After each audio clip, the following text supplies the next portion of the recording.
ہے وہ بیسیکلی یہ ہوگی کہ کیا یہ ممکن ہے کہ ہم مسیحی اور مسلمان پاکستان میں مل جل کے رہ سکیں؟ بس اس سے ایک سوال کا جواب ہم ڈھونڈنے کی کوشش کریں گے، اور مگر یہ دیکھنے کے لیے کہ کیا ہم مسیحی اور مسلمان مل جل کے پاکستان میں رہ سکتے ہیں یا نہیں رہ سکتے، اس کا حل تلاش کرنے سے پہلے ہم یہ دیکھیں گے کہ ہم کھڑے کہاں پہ ہیں۔ ٹھیک ہے، پہلے ہم یہ ڈیسائیڈ کر لیں گے کہ ہماری پرابلمس کیا ہیں۔ جب پرابلمس کا پتہ چل جائے تو پھر ان کا حل ڈھونڈنا آسان ہو جاتا ہے، اور اگر پرابلمس کا پتہ نہ ہو، صرف انسان حل کی بات کرتا رہے تو پھر یہ نہیں پتہ چلتا کہ جس حل کی ہم بات کر رہے ہیں وہ کون سی پرابلم کے لیے۔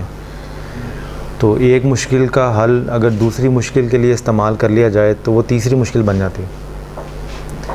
تو پہلے تو ہم یہ ڈیسائیڈ کر لیں گے کہ ہماری مشکل کیا ہے، پھر ہم دیکھیں گے ہمارے پاس حل کیا ہے اس کا۔ ٹھیک ہے نا؟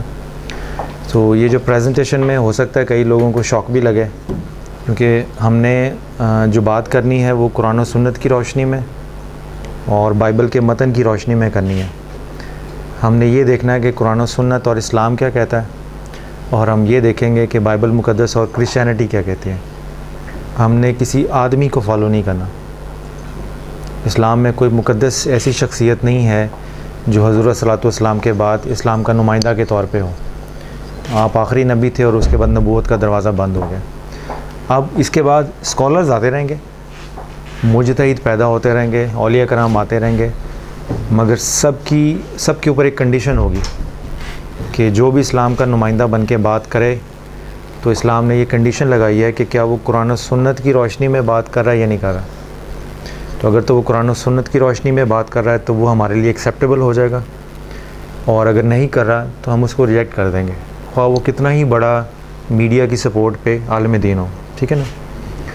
اب ہم یہ کریں گے کہ کچھ میں آپ کو لے کے چلتا ہوں کہ پچھلے 1400 سال جو اسلام کے اور کرسچنس مسلم ریلیشن شپس ہیں، تعلقات ہیں جو ہمارے، ہم کس طرح سے ایک دوسرے کے ساتھ رہتے رہے ہیں۔ ہم خاص طور پہ فوکس کریں گے برصغیر پاک و ہند پہ، انڈیا اور پاکستان کے حوالے سے۔ تو اگر آپ یہاں پہ مارکیٹ میں چلے جائیں اور کسی اسلامک بک شاپ پہ چلے جائیں تو آپ کو عام طور پہ جو مسیحی بھائیوں کے متعلق یا مسیحیت کے متعلق جو کتابیں ملیں گی اس میں یہ ٹاپک ڈسکس ہوں گے۔ پہلا ٹاپک تو یہ ہوگا کہ بائبل یا قرآن پاک دونوں میں سے اللہ کی کتاب کون سی ہے، کیا حضرت عیسیٰ علیہ السلام خدا ہیں یا رسول ہیں، اس پہ ڈسکشن مل جائے گی آپ کو۔ کیا مسیحی بھائیوں کا عقیدہ توحید جو ان کی تفسیر ہے عقیدہ توحید کی وہ درست ہے، یا مسلمانوں کا جو عقیدہ توحید ہے وہ درست ہے۔ پھر احادیث پہ جو اٹیکس ہوتے ہیں کرسچن مشنریز کی طرف سے، اسلام کی طرف سے ڈیفینڈ کیا جاتا ہے، اس پہ ڈسکشن ہوگی۔ یا یہ ڈسکشن کا موضوع ہوگا کہ ہولی پروفٹ صلی اللہ علیہ وسلم یا کیا یہ خدا کے سچے نبی ہیں یا نہیں ہیں۔ اگر کسی کرسچن نے بک لکھی ہے اسلام کے حوالے سے اور اسلام کو غلط مذہب ثابت کرنے کے لیے، کرسچینٹی کو صحیح مذہب ثابت کرنے کے لیے اس نے حضور صلی اللہ علیہ وسلم کی رسالت پہ اعتراضات کیے ہیں، تو ان موضوعات پہ ڈسکشن ملے گی آپ کو۔ اور پھر مسلمان اسکالرز کی طرف سے یہ ڈسکشن ہوگی کہ کیا جو ایگزسٹنگ کرسچینٹی ہے جو بائبل مقدس ہم پڑھتے ہیں، اس کا بانی کون ہے، کیا یہ حضرت عیسیٰ علیہ السلام نے پیش کی تھی یا پولس رسول نے۔ یعنی یہ ڈسکشن میں صرف آپ کو وہ موضوع بتا رہا ہوں جو آپ کو کتابوں میں ملیں گے۔ اگر آپ کسی بک شاپ پہ چلے جائیں اور وہاں سے پوچھا جی میں ایک ہی گھر میں رہتا ہوں یا میں ورلڈ ویژن میں رہتا ہوں، کام کرتا ہوں، وہاں کرسچنز بھی ہیں وہاں مسلم بھی ہیں، تو میں ورلڈ ویژن میں جو کرسچن سٹاف ہے بحیثیت مسلمان ان کے ساتھ کیسے چلوں، تو اس موضوع پر آپ کو کوئی کتاب نہیں ملے گی، کوئی رہنمائی نہیں ملے گی۔ اور اگر کسی سے زبانی پوچھ لیں، اور جو روایتی سوچ ہے کہ اگر آپ ایک ہی تھالی میں کھائیں گے تو آپ شاید مسلمان نہیں رہیں گے، یا آپ ان کے گلاس میں پانی پی لیں گے تو شاید آپ کا اسلام خراب ہو جائے۔ ٹھیک ہے نا؟ ہم نے وہ سچی باتیں کرنی ہیں تاکہ ہمارے پاس جو سلوشن ہو وہ ریالٹی بیسڈ ہو۔ اسی طرح مسیحی بھائیوں کو اگر ان کا کوئی پادری ویسا ہی ہے جیسے ہمارے یہاں ایک روایتی مولوی ہوتا ہے تو شاید ادھر سے بھی ویسی انسٹرکشن مل جائیں۔ تو ایک دوسرے سے بچا کے کام کیسے کرنا ہے اس پہ انسٹرکشن ملیں گے آپ کو، مگر ایک دوسرے سے بچانے کی بجائے ایک دوسرے کے ساتھ مل جل کے کیسے رہنا ہے اس پہ انسٹرکشن نہیں ملیں گی۔ تو آج ہم صرف یہ دیکھیں گے کہ اسلام نے کیا انسٹرکشنز دی ہیں مسلمان کو اگر کسی مسیحی کے ساتھ کام کرنا پڑ جائے یا کسی ایسی آرگنائزیشن میں کام کرنا پڑے جہاں پہ کرسچنز بھی ہیں اور مسلمز بھی ہیں، تو ضابطہ اخلاق کیا ہوگا اسلامی نقطہ نظر سے. اور یہی ہم دیکھیں گے کہ بائبل کے مطابق ضابطہ اخلاق کیا ہوگا ایک مسیحی کے لیے کہ اگر وہ اپنے ایک مسلم بھائی کے ساتھ رہ کے کام کرنا چاہ رہا ہے تو وہ کیا کرے گا. تو اس پہ ہم نے بات کرنی ہے. اب میں آپ کو چند ایک کیس سٹڈیز دیتا ہوں. کیس سٹڈی یہ ہے کہ یہ مولانا سمیع الحق صاحب کی کتاب ہے صلیبی دہشت گردی اور عالم اسلام، طالبان افغانستان کے تناظر میں. یہ مولانا سمیع الحق کا جہاد افغانستان کے دوران یا پچھلے 10-15 سال کے دوران مختلف میڈیا کے لوگوں نے ان سے سوال کیا، اور جو سوال و جواب انٹرویوز ہوئے بعد میں انہوں نے ان انٹرویوز کو کمپائل کر کے ترتیب دے کے ایک کتابی شکل میں دے دیا. وہ کتاب اب اس نام سے چھپی ہے، صلیبی دہشت گردی اور عالم اسلام. اگر میں آپ سے پوچھوں کہ اس کتاب میں خاص بات کیا ہے، اس کے ٹائٹل پہ خاص بات کیا ہے، تو کیا ہوگی؟ اس کا اگر ٹائٹل دیکھ کے بتائیں کہ اس کے ٹائٹل پہ خاص بات کیا ہے. اور بتائیں مسلم دوست کیا خاص بات لگتی ہے اس کے ٹائٹل پہ؟ اس کا نام ہے صلیبی دہشت گردی اور عالم اسلام. کوئی مسیحی بھائی بتائیں گے ادھر سے کہ اس کے ٹائٹل پہ خاص بات کیا ہے؟ ٹائٹل تو کلیئر ہو گیا نا کیا چیز ہے؟ عیسائیت کا اور اسلام کا، عیسائیت کی دہشت گردی اور اسلام. چلیں ایک نقطہ نظر آپ کا آ گیا. اور کوئی بتانا چاہیں کیا سمجھ میں آتا ہے ٹائٹل دیکھ کے؟ ٹائٹل یہ دیکھ کے سمجھ میں آ رہا ہے جی میرے پتہ ہر انسان کا کچھ ہوتا ہے کہ اس دہشت گردی کو عالم اسلام کو کیسے بچایا جائے، دہشت گردی سے عالم اسلام کو کیسے بچایا جائے. جی آپ کے ذہن میں کیا آتا ہے؟ جی میرا یہی جواب ہے. اچھا جو میں نے چیز نوٹ کی تھی وہ میں آپ سے شیئر کرتا ہوں. اس میں لفظ استعمال کیا ہے صلیبی دہشت گردی، جس کو انگریزی میں کنورٹ کریں تو کرسچن ٹیررزم بن جائے گا. مغرب میں جب میڈیا کہتا ہے اگر کوئی بم بلاسٹ ہو جائے لندن میں تو میڈیا فوراً کہے گا یہ مسلمان ٹیررسٹ ہیں یا اسلامک ٹیررزم، ایسے ہی نا اسلامی دہشت گردی. تو ہم اس کا جواب کیا دیتے ہیں کہ دہشت گردی کا کسی مذہب سے کوئی تعلق نہیں ہوتا، دہشت گرد ہوتا ہے. اسلام نے تو نہیں کہا کہ جا کے معصوم لوگوں کی جانیں لے لو، ایسے ہی ہے نا. تو اگر دہشت گردی، جب ہمارا جواب یہ ہوتا ہے کہ دہشت گردی کا کوئی مذہب نہیں ہوتا تو پھر دہشت گردی اگر اسلامی نہیں ہے تو صلیبی بھی نہیں ہو سکتی، اور اگر صلیبی ہو سکتی ہے تو پھر اسلامی بھی ہو سکتی. یہ لاجک سمجھ میں آیا آپ کہ دہشت گردی صلیبی دہشت گردی تو آپ تب کہیں نا اگر بائبل میں لکھا ہو کہ دہشت گردی کرنا جائز ہے. اگر جیزس کرائسٹ نے کہا ہو کہ جی دہشت گردی کرنا ٹھیک ہے، اگر پولس رسول کے خطوط ہیں، جو مسیحی علماء کرام ہیں، اگر انہوں نے بائبل کے اوپر تعلیمات کے اوپر اگر یہ فتویٰ دیا ہو کہ مسلمانوں کو مارنا، جان سے مارنا، دہشت گردی کرنا اگر یہ جائز ہے تو پھر تو یہ سمجھ میں آتی ہے کہ جی صلیبی دہشت گردی صلیبی ہو سکتی ہے. مگر جب کرسچن فیتھ کے اندر دہشت گردی کی اجازت نہیں ہے تو اس کسی مسیحی کو جو دہشت گردی میں انوالو ہے تو وہ اپنی ذاتی حیثیت میں انوالو ہے. اگر اس کا مذہب مسیحی ہے تو اس کا الزام آپ کسی مسیحی کو نہیں دے سکتے. بالکل اسی طرح کہ اگر کوئی پاکستانی نیو یارک میں پکڑا جائے دہشت گردی کرتے ہوئے اور اگر ہم نیو یارک چلے جائیں اور ایئرپورٹ پہ ہماری اسی طرح تلاشی لی جائے جیسے ہم اس کے ساتھی ہوں تو ہمیں دکھ یا اعتراض ہوگا یا نہیں؟ بالکل ہوگا. ہم کہیں گے بھائی وہ اگر قومیت کے پوائنٹ آف ویو سے پاکستانی نکل آیا تو پاکستان کے آئین میں کہاں لکھا ہوا ہے کہ ہر پاکستان کا یہ فرض ہے کہ یہ کام کریں؟ یا ہمارے ہاں کہاں تعلیم دی جاتی ہے کہ دہشت گردی کرنا ہر پاکستانی کا ایک قومی فرض ہے؟ تو یہ لوگوں کے ذاتی انفرادی عمل ہوتے ہیں. اس کی بنیاد پر کسی قوم کے متعلق فتویٰ دے دینا یا کسی مذہب کے متعلق فتویٰ دے دینا یہ بذات خود ہے. تو سب سے پہلے ان کی کتاب کے ٹائٹل سے پتہ چل جاتا ہے کہ اس کتاب کے اندر کیا ہوگا. ٹھیک ہے. اب ایک جاپانی جرنلسٹ آیا اور اس نے سوال پوچھا مولانا سمیع الحق سے کہ دہشت گردی کیا چیز ہوتی ہے، بنیاد پرستی کیا چیز ہے. اس کا جواب مولانا نے کیا دیا کہ جناب بنیاد پرستی کی آواز امریکہ کی ایک من گھڑت اصطلاح ہے۔ ہر مذہب کے اصول ہوتے ہیں، عقیدے کے لحاظ سے، روایات کے لحاظ سے، اخلاق کے لحاظ سے اور کردار کے لحاظ سے۔ ہر مذہب اپنے پیروکاروں کو بنیادی اصولوں کے ساتھ وابستہ کرتا ہے۔ قرآن کریم نے اور رسول کریم صلی اللہ علیہ وسلم نے مسلمانوں کے لیے اسلامی تعلیمات کے ذریعے ان بنیادی اصولوں سے وابستگی ضروری قرار دی ہے۔ تو امریکہ اس کو بنیاد پرستی کہہ رہا ہے، حالانکہ وہ خود بنیاد پرست ہے، جبکہ ان کا مذہب کن کا؟ امریکیوں کا۔ جبکہ ان کا مذہب ہواؤں میں ہے، کوئی مدون مرتب کچھ نہیں، لیکن اب ان کا محرف دین عیسائیت کا نام ظلم و تعصب اور تمام غیر عیسائیوں کے حقوق کو پامال کرنا ان کا دین بن چکا ہے۔ تو یہ ہے اصل بنیاد پرستی۔ اب انہوں نے یہ جواب دیا بنیاد پرستی کا، اس کے دو حصے ہیں جواب کے۔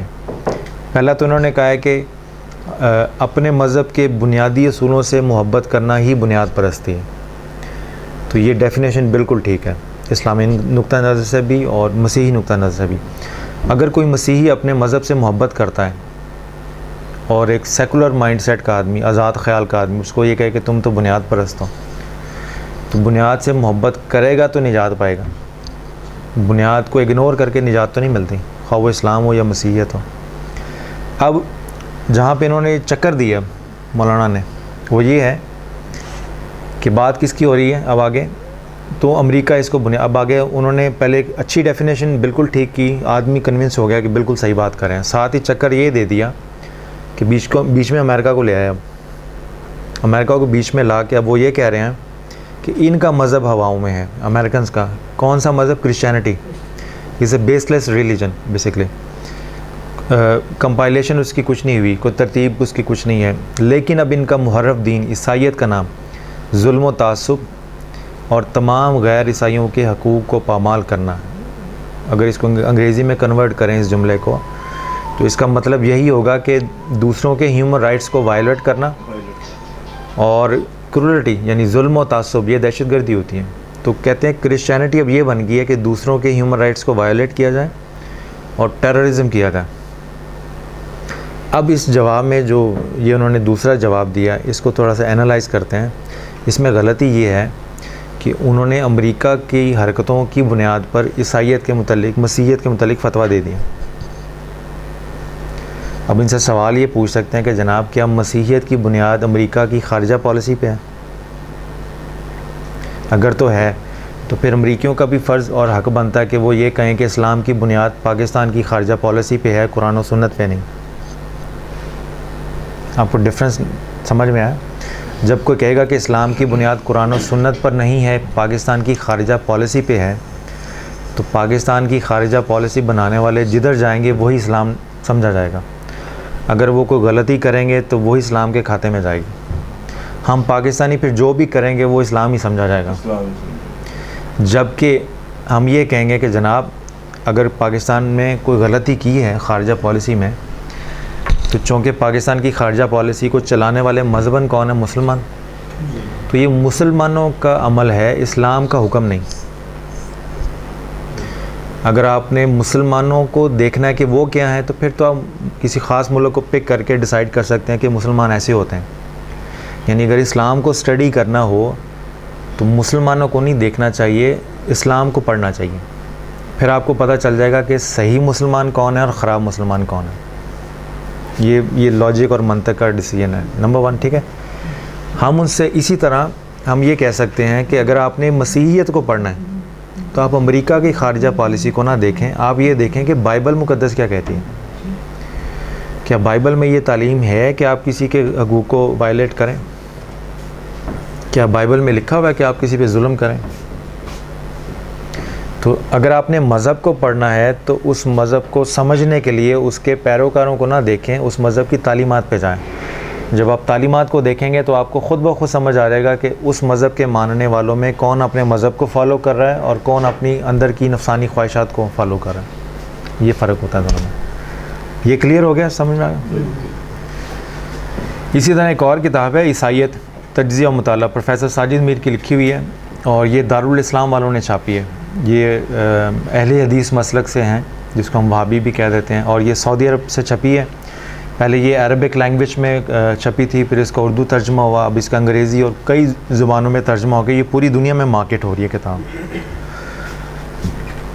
یہ 500 صفحے کی کتاب ہے، اور اس میں دلچسپ چیز یہ ہے کہ یہ 500 صفحے جو ہیں مولانا کہتے ہیں کہ یہ میں نے اپنی عمر کے 25 سال سپینڈ کیے ہیں، اور ان 25 سالوں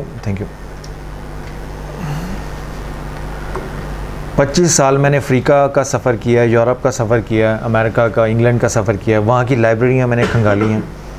تو لائبریریاں کھنگال کے میں نے اپنی پوری 25 سال کا جو محنت ہے نچوڑ یہ 500 صفحے میں کنورٹ کر دیا، اور اس کتاب کے 500 صفحے کے آخری 5 صفحوں پر ان 500 صفحے کا نچوڑ دے دیا. یعنی اپنی لائف کے 25 ایئرس انہوں نے 500 صفحے میں دے دیے. اگر آپ نے اور میں نے سمجھنا ہو کہ انہوں نے 25 ایئرز میں کیا نکالا ہے، تو آپ ان کے 500 صفحے پڑھ لیں. اب 500 صفحے کو پڑھ کے کنکلوڈ کرنا، سمجھنا کہ اس کا مطلب کیا ہے، کہنا کیا چاہ رہے ہیں، تو 500 صفحے کو سمجھنا تو آخری 5 صفحے سمجھنا. اور آخری 5 صفحوں میں جو نتیجہ نکالا انہوں نے وہ کیا ہے،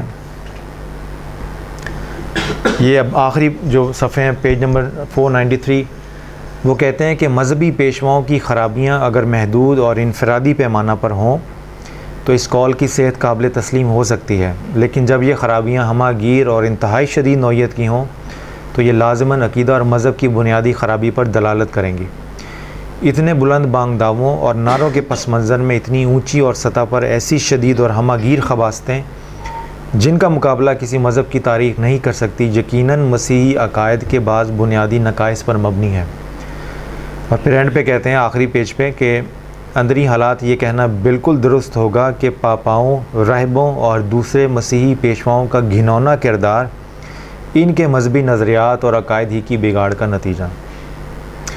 اگر آپ آخری جملہ ذہن میں رکھیں تو انہوں نے کنکلوژن کیا نکالا ہے، نتیجہ کیا نکالا 25 سال کی زندگی کا، کیا سمجھ میں آیا، کوئی بتائیں گے آپ؟ مذہبی پیشواؤں کو کیا کہا انہوں نے، یعنی ثابت کیا کرنے کی کوشش کیا، ان کا گنانا کردار، ان کے قائد کے بارے میں، یعنی ان کا گنانا کردار یا ان کا جو ہے انفرادی جو بھی سوچ ہے اس کی وجہ سے ان کا افیکٹ جو ہے مذہب پہ ہوتا ہے. مذہب اگر آپ ان کی کتاب پڑھیں تو انہوں نے کیا یہ ہے، میں اب آپ کو پوری کتاب کی سمری دے رہا ہوں، اگر آپ پڑھنا چاہیں خرید کے تو مارکیٹ سے مل جائے گی. دارالاسلام یہ ضلع کچہری میں بھی ہے ان کا آفس، وہاں سے بھی کتاب مل جائے گی. 25 سال یہ پوری دنیا کی سفر کیا، اخباری تراشے بھی جمع کیے ہیں، لائبریری سے کتابیں بھی نکالی ہیں، اور ڈھونڈا کیا کہ کرسچینٹی میں کوئی خراب پادری مل جائے جس کا کیس میرے ہاتھ لگ جائے. کسی پادری نے اگر کسی خاتون سے زیادتی کی ہے، اس کی اگر رپورٹنگ ہو گئی ہے میڈیا میں، وہ پکڑ لی. پھر مختلف ایسی کتابیں پکڑ لی ہیں جس میں کرپٹ کرسچن پادریوں کی ہسٹری لکھی ہو. یعنی یورپی معاشرے میں اور کرسچن سوسائٹی میں انہوں نے کرپٹ کرسچنز کے کیس سٹڈیز کو ڈھونڈا ہے، اور وہ کیس کی تفصیلات انہوں نے 500 صفحے میں ایکسپلین کر دی. ٹھیک ہے، اور نتیجہ کیا نکالا ہے کہ چونکہ مسیحی معاشرے میں یا مغربی معاشرے میں بد کردار عیسائی پادری ہوتے ہیں، تو اس سے ثابت یہ ہوا کہ کرسچینٹی بھی انہی جیسا مذہب ہے. یعنی اگر مسیحی معاشرے میں کچھ بد کردار لوگ پیدا ہو رہے ہیں تو اس کا مطلب یہ ہے کہ یہ اس لیے پیدا ہو رہے ہیں کہ ان کے مذہب میں کوئی بنیادی خرابی ہے جس کی وجہ سے ایسے لوگ پیدا ہو رہے ہیں. یہ لاجک سمجھ میں آ گیا؟ جی جی ٹھیک ہے. اب یہ مجھے بتائیں یہ ٹھیک ہے یا غلط؟ غلط ہے. کس طرح؟ غلط اس طرح ہے نا کہ لفظ لکھا ہے پاپاؤں. جی جی، پوپ کی بات ہو رہی ہے. جی پوپ کو بھی لے لیں سر، اور جو رہنما جیسے مختلف اپنے کاروبار بنا کے بیٹھے ہوئے ہیں نا، کوئی بھی مسلم ہے کرسچن، بہت سارے ایسے ہیں جی. اب وہ لوگ اپنی آپ کو اجاگر کرنے کے لیے ایک ان پڑھ لوگ ہیں جو جیسے ہم جیسے گاؤں میں اکٹھا کر لیا، اب جو وہ بتائیں گے تو اگر میں اس کے پاس جاتا ہوں میں تو کہتا ہوں یہ تو ہمارا عالم ہے، جو یہ کہہ رہے ہیں وہ ٹھیک کہہ رہے ہیں. اس نے پڑھا ہے قرآن پاک میں پڑھا ہے، بائبل میں پڑھا ہے. ایسے لوگوں کے بارے میں جو ہے نا انہوں نے نشاندہی. آپ کچھ کہنا چاہ رہی تھی؟ میں کہنا چاہ رہی تھی یہ کہ جیسے کہ انہوں نے بتایا ہے کہ یہ جو سارے ہمارے جتنے جو مذہبی رہنما ہیں یہ سب ان کی وجہ سے مذہب پہ افیکٹ ہے کہ ان کی وجہ سے کہتے ہیں کہ اگر یہ کچھ ان میں خرابی ہے تو یہ مذہب کی وجہ مطلب اس کی وجہ سے ان کا مذہب بھی خراب ہے نا. یہ ڈفرینٹ لاجک ہے. وہ کہنا یہ چاہ رہے ہیں کہ چونکہ کرسچن فیتھ میں یا کرسچن سوسائٹی میں کچھ غلط لوگ اس لیے پائے جاتے ہیں خراب ہے, ان کے مذہب کی خرابی کی وجہ سے جیسے بھی ہوتا ہے یہ لوگ پیدا ہوتے رہیں گے ایز لانگ ایز وہ خرابی مذہب کی دور میں. اگر مسلمس میں بھی کہا جائے کہ مسلم کمیونٹی میں یا مسلمانوں میں جو ان کے لوگ ہیں اگر وہ ان میں خرابیاں پیدا ہو رہی ہیں تو ان کا مذہب جیسے جہاد کے متعلق کہتے ہیں کہ دہشت گرد اس لیے پیدا ہو رہے ہیں کہ اسلام کے اندر کا جو تصور جہاد ہے وہ دہشت گرد پیدا کرتا ہے, تو یعنی ان کی خرابی کو اسلام کے ایک تصور کے ساتھ اٹیچ کر دیا. اسی طرح یہ کہہ رہے ہیں کہ اگر کرسچینٹی میں غلط لوگ ہیں تو اس کی بنیادی وجہ یہ ہے کہ مسیحی مذہب کے اندر کوئی نہ کوئی خرابی ضرور ہے جس کی وجہ سے یہ لوگ پیدا ہو رہے ہیں. یہ لاجک ہے. اب یہ وہ لاجک ہے جس کو سعودی عرب کی فنڈنگ کے ساتھ پوری دنیا میں پھیلایا جا رہا ہے, ٹھیک ہے. اور پروفیسر ساجد میر جماعت اہل حدیث پاکستان کے صدر بھی ہیں. تو آپ کا جو سرحد کا علاقہ ہے, کوئٹہ ہے, بلوچستان ہے, یہ اٹک, یہ ساری کی ساری اگر آپ یہاں پہ لوگوں کو زیادہ دیکھیں تو مسلک اہل حدیث کے زیادہ ہیں. مانسہرہ ہو گیا, ایبٹ آباد ہو گئی, اور یہاں پہ سعودی فنڈنگ بھی سب سے زیادہ ہے, ٹھیک ہے نا. اب پاکستان میں جماعت اہل حدیث جو وہابی مسلک کے نمائندہ ہیں, تو جب ایک مسلک کا نمائندہ یہ بات کہہ رہا ہو تو اس کے ماننے والے اس کو اسلام سمجھیں گے یا نہیں؟ بالکل وہی بات ہے, ٹھیک ہے, کریں گے. جو ان کا رہنما کے اب ہم نے شروع میں یہ کہا تھا کہ ہم نے کسی آدمی کی بات نہیں ماننی, ہم نے یہ دیکھنا کہ اسلام, قرآن اور سنت کیا کہہ رہی ہیں. ہم پیروکار مسلمان ہیں, تو جب ہم اس مسلمان کا کہتے ہیں تو اس کا مطلب یہ ہوتا ہے اسلام کا پیروکار. اور جب اسلام کے پیروکار کی بات ہوتی ہے تو اسلام اپنی پیروی قرآن و سنت کے ذریعے ہمیں بتاتا ہے کہ کیا کس چیز کی پیروی کرو گے تو مسلمان کہلاؤ گے, کس چیز کی پیروی کرو گے تو غیر مسلم ہو جاؤ گے. تو اس لیے اب ہم نے یہ علامہ کی محنت ہے جو اپنے منصب کے تھرو وہ پوری دنیا میں پھیلا رہے ہیں, اور لوگ چونکہ ان کے مسئلوں کو سمجھنے والے ہیں تو یہ سمجھ رہے ہیں کہ انہوں نے چونکہ اسلام کی خدمت کی ہے تو جو بات اب انہوں نے کہہ دی ہوگی وہ ٹھیک ہے. اب ہم ان کا کیس پہلے تو قرآن پاک سے کے اوپر رکھتے ہیں. ہم ابھی سنت پہ نہیں آئے, 1 بائی 1 آئیں گے. ابھی ہم صرف اور صرف قرآن پاک سے پوچھتے ہیں کہ یہ علامہ کا کنکلوژن ہے, تو آپ بتائیے ہم اس کو اسلام سمجھیں یا کیا کریں. تو پھر پہلے ہم اس کو قرآن پاک کو کرتے ہیں. یہ سورہ بقرہ کی آیت ہے, آیت نمبر 204-206. اور لوگوں میں کوئی شخص ایسا بھی ہوتا ہے جس کی گفتگو دنیاوی زندگی میں تجھے اچھی لگتی ہے, حالانکہ وہ اللہ کو اپنے دل کی بات پر گواہ بھی بناتا ہے, حالانکہ وہ سب سے زیادہ جھگڑالو ہے. اور جب وہ اپنے آپ سے پھر جاتا ہے تو زمین میں ہر ممکن بھاگ دوڑ کرتا ہے تاکہ اس میں فساد انگیزی کرے اور کھیتیاں اور جانیں تباہ کر دے, اور اللہ فساد کو پسند نہیں فرماتا. اور جب اسے اس ظلم و فساد پر کہا جائے کہ اللہ سے ڈرو تو اس کا غرور اسے مزید گناہ پر اکساتا ہے, بس اس کے لیے جہنم کافی ہے اور وہ یقیناً برا ٹھکانہ ہے. ٹھیک ہے نا. تو قرآن پاک کی اس آیت سے 2-3 چیزیں ثابت ہوتی ہیں. ایک چیز تو یہ ثابت ہوگی کہ خود مسلمانوں میں ایسے لوگ ہوں گے جو اللہ کی قسم کھا کے اپنی بے گناہی کا ثبوت دیں گے, مگر اللہ تعالیٰ فرما رہا ہے کہ وہ فتنہ اور فساد پیدا کریں گے زمین میں, اور روز آخرت ان کا ٹھکانہ جہنم ہوگا. خود یعنی قرآن کہہ رہا ہے کہ خود میرے ماننے والوں میں ایسے لوگ بھی ہوں گے جو مذہباً مسلمان ہوں گے, نام کے مسلمان ہوں گے, مگر ان کے کرتوت, ان کی حرکتیں ایسی ہوں گی کہ وہ سیدھا دوزخ میں جائیں گے.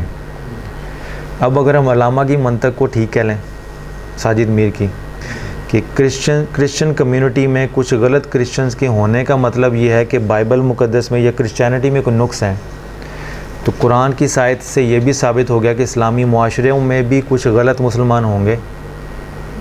اور اگر ہم علامہ کی منطق کو لیں تو اس سے ثابت ہوگا چونکہ مسلمان معاشروں میں کچھ غلط مسلمان ہوں گے, اس کا مطلب یہ ہے کہ خدا نخواستہ اسلام کے بنیادی عقیدے میں کوئی نقص ہے.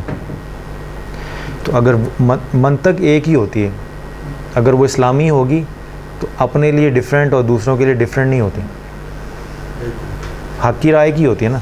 اسی پہ سب کو پرکھ کے دیکھنا ہوتا ہے کہ کون, جیسے کسوٹی ہوتی ہے, آپ سنار کے پاس جائیں تو ایک ہی کسوٹی پہ وہ چاندی بھی دیکھتا ہے, سونا بھی رگڑ کے دیکھ لے گا کہ اس میں سونا کتنا ہے, تانبا کتنا ہے. تو کسوٹی ایک ہی ہوتی ہے. تو اگر 25 سال میں انہوں نے وہ کسوٹی ڈسکور کی ہے, انہی کی بنائی ہوئی منطق کو اسلام پہ اپلائی کر دیں تو خود اسلام غلط ثابت ہو جاتا. تو آپ نے دیکھا ہوگا کہ بعض لوگ کتنے اعلیٰ منصب پہ بیٹھ کے کیسا کیسا چکر دیتے ہیں کہ اگر آپ ان کی بات کو ذرا سمجھداری کے ساتھ ماننا شروع کر دیں تو پتہ چلے گا ہم خود بھی بعض کا انہی منطق کی لپیٹ میں آ جاتے ہیں. اس میں سر جی ومن الناس ہے, جی جی, صرف مسلمان اس میں مینشن نہیں ہے, مگر مسلمان شامل تو ہیں نا. نہیں اوور آل بات ہو رہی ہے اس میں, تو مسلم کا ذکر نہیں ہے, مطلب مخلوق کے بارے میں بات ہے. مخلوق نہیں نہیں نہیں نہیں ہے کہ ومن الناس میں مسلمان شامل ہیں یا نہیں, ناس میں مسلمان آئیں گے یا نہیں؟ نہیں آئیں گے, لیکن اوور آل کرسچن بھی آئیں گے اور باقی مذاہب کے لوگ بھی آئیں گے نا. ایک صرف مسلم مینشن نہیں ہے اس میں. وہ تو نہیں ہے نا. اگر ہم یہ نقطہ نظر لیں کہ صرف مسلمان مینشن نہیں ہے اور مذہب کے لوگ بھی مینشن ہیں, پھر بھی اس سے تو پھر مسیحی پروٹیکٹ ہو گئے. انسانوں کی بات ہو رہی ہے سر, انسانوں کی بات ہو رہی ہے. میں یہ کہہ رہا ہوں نا کہ اگر انسانوں کو ہی لیں. اچھا اسی آیت کا آپ کے نقطہ نظر سے اگر ہم دیکھ لیں کہ یہاں پہ کسی ایک مسیحی کی بات ہو رہی ہے, انسانوں میں مسیحی بھی تو شامل ہے نا, جی بالکل. ٹھیک ہے نا. تو اللہ تعالیٰ کہہ رہا ہے کہ مسیحیت میں کچھ لوگ ایسے ہوں گے جو اپنی بات کو سچا ثابت کرنے کے لیے قسم بھی اللہ کی کھائیں گے, مگر وہ فتنہ اور فسادی ہوں گے اور روز آخرت ان کا ٹھکانہ. تو اس میں تو خود مولانا کی منطق پھر بھی ریجیکٹ ہو رہی ہے کہ مولانا کہہ رہے ہیں کہ کرپٹ کرسچنس کے ہونے کا مطلب یہ ہے کہ کرسچینٹی غلط ہے, جبکہ قرآن کہہ رہا ہے کہ اچھے برے لوگ تو ہر مذہب میں پائے جاتے ہیں, خواہ وہ کرسچنز میں ہو, خواہ وہ یہودیت میں ہو, خواہ وہ مسلمان میں ہو. تو اس ساتھ میں ومن الناس میں اگر کرسچنز کو بھی شامل کریں تو یہ کرسچنز کے لیے ڈیفنس بن جاتی ہے آیت اگینسٹ مولاناز منطق. اب یہ اگر تفسیر اگر آپ پڑھیں اس قرآن پاک کی, تفہیم القرآن پڑھ لیں, تفسیر معرف القرآن پڑھ لیں, تفسیر ضیاء القرآن پڑھ لیں, تو آپ کو اس کے معنی و مفہوم زیادہ ہو جائیں گے. بعض آیات ایسی ہوتی ہیں جو پوری انسانیت کو ایڈریس ہوتی ہیں, مگر وہ نازل کس کے تھرو ہوئی تھی؟ حضور صلی اللہ علیہ وسلم کے تھرو. اور یہ پیغام آگے پہنچایا کن کے ذریعے جا رہا ہے؟ مسلمانوں کے ذریعے. تو اس کے پہلے مخاطب تو مسلمان ہی ہوتے ہیں. قرآن میں جو بھی آیت نازل ہوئی ہے اس کا پہلا مخاطب مسلمان ہوتا ہے. پھر آگے مسلمانوں کی ذمہ داری ہوتی ہے کہ جن آیات ومن الناس کا حکم ہے وہ مسلمان اس کو آگے دوسری امتوں تک, دوسری قوموں تک پہنچائیں. اب یہ تھی آیت. اب آئیں حدیث کی طرف کہ ایک شخص کی طرف اشارہ کرتے ہوئے حضور صلی اللہ علیہ وسلم نے فرمایا کہ بے شک اس کے ساتھی ایسے ہوں گے جن کی نمازوں کے مقابلے میں تم اپنی نمازوں کو حقیر اور قلیل جانو گے, اور ان کے روزوں کے مقابلے میں اپنے روزوں کو حقیر جانو گے. وہ قرآن کثرت سے پڑھیں گے مگر ان کے حلقوں سے نیچے نہیں اترے گا. وہ لوگ دین سے ایسے خارج ہوں گے جیسے تیر کمان سے. اور انہی لوگوں کی دوسری جگہ ترمذی میں علامت بیان فرمائی کہ ان کی زبانیں شکر سے زیادہ میٹھی ہوں گی مگر ان کے دل بھیڑیوں کے سے ہوں گے. اور ایک اور حدیث ہے حضور صلی اللہ علیہ وسلم سے, حضرت عبداللہ بن عمر رضی اللہ تعالیٰ عنہ روایت کرتے ہیں کہ لوگوں پر ایک زمانہ ایسا بھی آئے گا کہ وہ مساجد میں جمع ہوں گے, نمازیں ادا کریں گے, لیکن ان میں سے مومن کوئی نہیں ہوگا. ٹھیک ہے. تو اب مولانا کی جو منطق ہے اس کے مطابق تو آپ پہلے لوگوں کو دیکھیں, کسی مذہب کے ماننے والوں کو, تو لوگوں کو دیکھ کر ڈیسائیڈ کریں کہ ان کا مذہب کیسا ہوگا. یہی منطق تھی نا. امام غزالی نے بڑی اچھی بات کی ہے. امام غزالی نے منطق ہی درست کر دی انسان کی. وہ کہتے ہیں کہ یہ ضعیف العقل لوگوں کی عادت ہے کہ حق کو لوگوں کی نسبت سے پہچانتے ہیں, لوگوں کو حق کی وجہ سے نہیں. اور عقل مند آدمی حضرت امیر المومنین علی بن ابی طالب رضی اللہ تعالیٰ عنہ کی پیروی کرتا ہے. آپ نے فرمایا کہ حق و راستی آدمیوں سے نہیں پہچانی جاتی, پہلے تم حق کو پہچانو پھر اہل حق کو بھی پہچان لو گے. یعنی لوگ دیکھ کے ڈیسائیڈ نہیں کیا جاتا کہ ان کا مذہب کیسا ہوگا. اگر کسی مذہب کے متعلق فتویٰ دینا ہے تو اس مذہب کو اسٹڈی کیا جائے اور پھر اس مذہب کی تعلیمات کی روشنی میں خود بخود پتہ چل جائے گا کہ اس کے ماننے والوں میں سچا کون ہے اور جھوٹا کون ہے. اگر کوئی مغربی آدمی کسی کرپٹ مسلمان کو دیکھ لیں اور مسلمان علامہ کی منطق کو فالو کرتے ہوئے کسی کرپٹ مسلمان کو دیکھ کر ڈیسائیڈ کرے کہ یہ اسلام ایسا ہے, تو ہم یہ کہیں گے کہ اگر آپ نے اسلام کو سمجھنا ہے تو قرآن و سنت پڑھیں, اس میں آپ کو سچے مسلمان کی علامتیں ملیں گی. تو جب آپ کے سامنے تصور کلیئر ہو جائے گا کہ سچا مسلمان کیا ہوتا ہے, اس کی روشنی میں پھر آپ کو خود بخود پتہ چل جائے گا کہ یہ آدمی جس کو میں اسلام کا نمائندہ سمجھ کے غلط ثابت کر رہا ہوں، ہو سکتا ہے اسلام نے خود اس کو اپنے دائرے سے آؤٹ کر دیا ہو، اسلام بذات خود اس کے لیے جہنم تیار رکھی ہوگی۔ حدیث میں ہے نا کہ بعض بے شمار ایسے مسلمان ہوں گے روز قیامت جو اپنے اعمال کی وجہ سے دوزخ میں ہوں گے۔ تو محض اگر مسلمان ہونا ہی کافی ہوتا تو پھر سارے جنت میں ہوتے ہیں، ٹھیک ہے۔ اچھا، یہ تو تھی ہم نے مولانا کی منطق کو پہلے تو اسلامی پوائنٹ ویو سے جج کیا کہ اسلام کیا کہتا ہے۔ اب اگر ہم مولانا کی منطق کہ بعض کرپٹ لوگ کرسچینٹی میں اس لیے موجود ہوتے ہیں کہ کرسچینٹی غلط مذہب ہے، تو ہم ان کا کیس اب بائبل مقدس کے پاس لے جاتے ہیں۔ تو ہم حضرت عیسیٰ علیہ السلام سے پوچھتے ہیں کہ جی آپ بتائیں، آپ کے پیروکاروں میں کچھ غلط لوگ ہیں، تو کیا آپ نے حکم دیا ان لوگوں کا ایسا کام، غلط کام کرنے کا؟ تو اس میں ایک آیت ہے انجیل متی کی کہ جو یہ روز قیامت بات ہو رہی ہے، حضرت عیسیٰ علیہ السلام اپنے کچھ پیروکاروں کو ملیں گے روز آخرت، اور وہاں جو گفتگو ہوگی وہ یہاں پہ انہوں نے پہلے سے بتا دیا ہے کہ جو مجھ سے اے خداوند کہتے ہیں، ان میں سے ہر ایک آسمان کی بادشاہی میں داخل نہ ہوگا۔ یعنی ہر ماننے والا کرسچن جنت میں نہیں جائے گا، کیوں؟ مگر وہی جو میرے آسمانی باپ کی مرضی پر چلتا ہے، جو میری شریعت پر عمل کرتا ہے، جو میرے حکم پہ عمل کرتا ہے، صرف وہ جنت میں جائے گا۔ اس دن بتیریے مجھ سے یہ کہیں گے کہ اے خداوند کیا ہم نے تیرے نام سے نبوت نہیں کی، اور تیرے نام سے بدروحوں کو نہیں نکالا، اور تیرے نام سے بہت سے معجزے نہیں دکھائے؟ اس وقت میں ان سے صاف کہہ دوں گا کہ میری کبھی تم سے واقفیت نہ تھی، اے بدکارو میرے پاس سے چلے جاؤ۔ یعنی روزہ قیامت ایسے لوگ بھی ہوں گے کرسچنز جو دنیا میں معجزے دکھاتے رہے ہوں گے، کرامتیں دکھاتے رہے ہوں گے، مگر یسوع مسیح ان کو ریجیکٹ کر دیں گے، کیوں؟ کہ اے بدکارو، وہ بدکار تھے۔ خدا کو کرامت دکھا کے خوش نہیں کر سکتے، نہ بیوقوف بنا سکتے ہیں۔ خدا کو معجزے دکھا کے بیوقوف نہیں بنا سکتے۔ خدا آپ کے عمل پہ نظر رکھتا ہے کہ آپ کا عمل میری بتائی ہوئی مرضی کے مطابق ہے یا نہیں ہے، اور خدا کی بتائی ہوئی مرضی کے مطابق امن، پیار اور محبت یہ پہلی شریط ہیں، پہلے کام ہے کرنے والے۔ اگر انسان اپنی طبیعت میں، اپنے اعمال میں، اپنے اخلاق میں دوسروں کے لیے امن کا باعث نہیں ہے تو وہ کبھی جنت میں نہیں جائے گا۔ اسی طرح ایک اور جگہ پر حضرت عیسیٰ علیہ السلام نے فرمایا، انجیل متی میں ہے 23واں باب 15ویں آیت، کہ حضرت عیسیٰ علیہ السلام نے نام نہاد جو پیر ہوتے ہیں، جس طرح ہمارے ہاں اسلام میں پیر ہوتے ہیں، اس طرح مسیحیت میں بھی ہوتے ہیں، تو کہتے ہیں اے ریاکار فقیہیو اور فریسیو، تم پر افسوس کہ ایک مرید کرنے کے لیے تری اور خشکی کا دورہ کرتے ہو۔ جیسے ہمارے اکثر پیر جو ہیں جب تک یو کے سے نہ ہو کے آ جائیں ان کی پیری مریدی بھی اسٹیبلش نہیں ہوتی، تو ہر جتنی پابندی سے وہ یو کے وزٹ کرتے ہیں پاؤنڈ کے چکر میں، اتنی پابندی سے اگر یہاں اسلام پھیلائیں تو شاید یہاں کے معاشرے کی حالت بہتر ہو جائے۔ تو وہ حضرت عیسیٰ علیہ السلام بھی یہی بات کر رہے ہیں کہ تم پر افسوس کہ ایک مرید کرنے کے لیے تری اور خشکی کا دورہ کرتے ہو، اور جب وہ مرید ہو چکتا ہے تو اسے اپنے سے دونا جہنم کا فرزند بنا دیتے ہو۔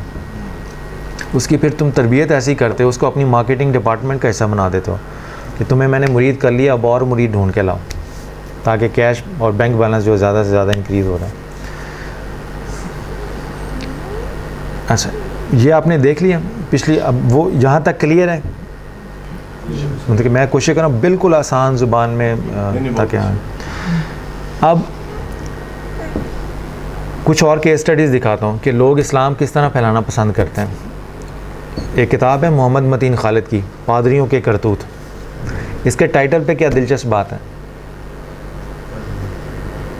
ایک پوپ کو دکھایا ہوا سر پکڑا ہوا ہے اور ساتھ میں صلیب کا نشان ہے اور نام ہے پادریوں کے کرتوت۔ اگر میں اس کا نام چینج کر دوں، نام میں یہ رکھ دوں مولویوں کے کرتوت، نیچے پادری صاحب کا ہے تو میں یہاں پہ کسی مولوی کی تصویر لگا دوں، سائڈ پہ صلیب کا نشان ہے تو وہاں تسبیح لگا دوں، تو حقیقت کو دیکھتے ہوئے مجھے بتائیں کہ کیا وہ ٹائٹل غلط ہوگا؟ کیا ہمارے ہاں مولوی کرتوتوں والے مولوی پائے جاتے ہیں یا نہیں؟ پائے جاتے ہیں نا، ٹھیک ہے نا۔ اب دلچسپ بات، اگر کوئی مسیحی مسیحیت کے متعلق اپنے کسی مسلمان بھائی کو آگاہ کرنا چاہ رہا ہے اور یہ بتانا چاہ رہا ہے کہ میرا مذہب جو ہے آپ کے مذہب کے مقابلے میں بڑا اچھا ہے، مثال دے رہا ہوں، بہت غور سے سنیے گا۔ اگر کوئی کرسچن کتاب، مثال کے طور پہ یہاں پہ آپ کا اس میں سلیم صاحب کتاب لکھ رہے ہیں آپ کے لیے ورلڈ ویژن میں، اور زیادہ آسان مثال، اور ان کی خواہش ہے کہ وہ اپنے مذہب کی اچھائیاں آپ تک پہنچائیں، ٹھیک ہے؟ تو وہ جب کتاب لکھیں گے تو اس کتاب کا اگر نام ہوگا مولویوں کے کرتوت، نیچے یہ کو مولوی بنا ہوگا، سائڈ پہ تسبیح ہوگی، تو اس کتاب کے ٹائٹل کو پڑھے بغیر جب وہ آپ کو پیش کریں گے تو آپ کو کیا سمجھ آئے گی؟ جی ہمارے معنی بس بیسکلی ہاں بالکل ایمانی اچھے ہیں، مگر اگر کسی مسلمان بھائی کو دیں گے تو اگر مجھے دیں گے مثال کے طور پہ، میں کیا سوچتا ہوں، اگر وہ مجھے کتاب دیں گے تو میں یہ سوچوں گا اس بندے کی سوچ ہی نیگیٹو ہے،